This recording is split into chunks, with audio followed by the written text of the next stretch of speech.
एक समय की बात है, एक गुरुकुल में एक विद्वान गुरु रहा करते थे, जिनके पास दूर दूर से विद्यार्थी पढ़ने आते थे। गुरुजी कभी भी आश्रम में किसी के साथ भेदभाव नहीं करते थे। वे सभी को बराबर शिक्षा देते थे, चाहे वो राजा का बेटा हो या रंग का। एक दिन गुरु के मन में विचार आया कि क्यों न मैं अपने सभी शिष्यों की परीक्षा लूं, देखता हूं कि ये लोग मुझसे कितना सीख रहे हैं। अगली सुबह गुरु ने अपने सभी शिष्यों को बुलाया और कहा, मेरे शिष्यों, मैं एक परेशानी में फंस गया हूँ। बात दरअसल यह है कि मेरी बेटी काफ़ी बीमार है, जिसके इलाज के लिए मेरे पास जरा भी पैसे नहीं हैं। अब तुम लोग ही बताओ, तुम में से कौन मेरी समस्या को दूर कर सकता है।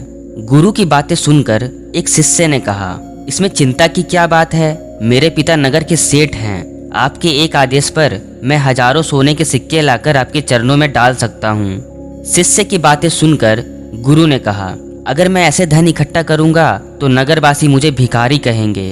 हमें कोई ऐसा रास्ता निकालना होगा जिससे कि सांप भी मर जाए और लाठी भी ना टूटे। मेरे पास एक तरकीब है, तुम सब नगर में जाओ और जो कुछ भी मिले उसे चुरा कर ले आओ, मगर इस बात का ध्यान रहे कि इस चोरी का किसी को भी पता ना चले। गुरु की बातें मानकर सभी शिष्य अगली सुबह को नगर में चोरी करने के इरादे से निकल पड़े। शाम को जब वे वापिस आए तो सभी के हाथों में कुछ न कुछ चोरी का सामान था, मगर एक शिष्य ऐसा भी था जो खाली हाथ लौटा था। जब गुरु ने देखा कि उसने कुछ भी नहीं लाया तो उन्होंने उससे पूछा कि सबने मेरे लिए कुछ न कुछ चोरी करके लाया है, मगर तुमने कुछ भी नहीं लाया। क्या तुम नहीं चाहते कि तुम्हारे गुरुजी की चिंता दूर हो? शिष्य ने कहा, गुरुजी, मैं दिल से चाहता हूँ कि आपकी चिंता दूर हो, लेकिन आप ही ने कहा था कि चोरी ऐसे करनी है कि किसी को भी पता ना चले। मगर गुरुजी, आप ही ने तो हमें सिखाया है कि भगवान सब देखते हैं, चाहे हम छिपने की कितनी भी कोशिश क्यों ना कर ले, भगवान की नज़रों से हम नहीं बच सकते। आपकी यही बात मुझे याद आ गई और इसलिए ही मैंने चोरी नहीं की। शिष्य की बातें सुनकर गुरुजी खुश हो गए और उसे शाबाशी देते हुए कहा कि तुम ही मेरे सच्चे शिष्य हो। मैं तो तुम सबकी परीक्षा ले रहा था। मेरी बेटी एकदम ठीक है। मुझे इस बात की खुशी है कि तुम सब ने मेरी आज्ञा का पालन किया, मगर मेरे बच्चों, जो तुमने किया वो बिल्कुल गलत था। एक बात हमेशा याद रखना कि जीवन में अगर तुम्हारे माँ बाप भी तुम्हें कुछ गलत करने को कहे ना, तो उनको भी मना कर देना, क्योंकि ईश्वर सब देखता है।